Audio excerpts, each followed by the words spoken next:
Well, good afternoon again. This is Dr. Mark Cooper, and I'm here in my basement. And I want to show you another exercise for people who have RSD, which is complex regional pain syndrome of the upper extremities. Could be either the left arm or the right arm, or either have frozen shoulders, or are in the process of trying to rehabilitate their shoulders. Now, in physical therapy, they have these pulley devices, and I've hooked up one here at the house, and I want to show you how I did this because this works very inefficient. It's very efficient and helps quite a bit. Now, this is a piece of PVC pipe I just cut off. I got some rope here from I think a Tractor Supply, and maybe I'm not sure exactly where I got that. Could have been at Home Depot. Then I got a pulley here. In fact, the pulley may have come from Ace Hardware. And so the way I hooked this pulley up here, and then tied it, and I hooked it up to a rafter. Okay? And so I just made this homemade device. And the way you do this is you sit down, you get you a chair, and you get it situated, and you take your good arm all the way up and your bad arm all the way down, okay? And then you tie the rope and you make it at that length. So depending on the chair you have, you you have to adjust the rope.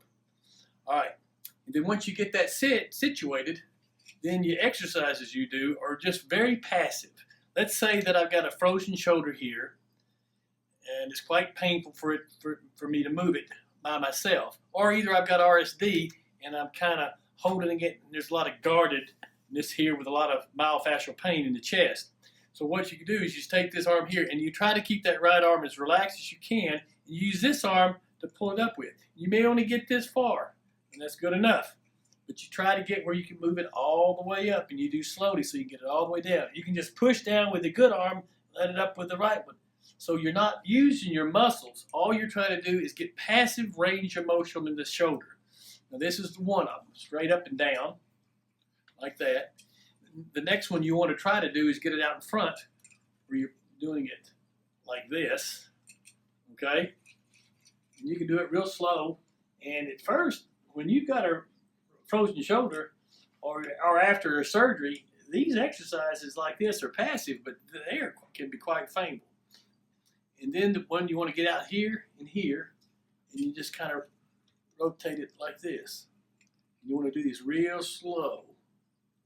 And you're just trying to work that range of motion and trying to get it all the way up as far as you can to get the range of motion back. And you want to do these passive exercises before you do any strengthening exercises.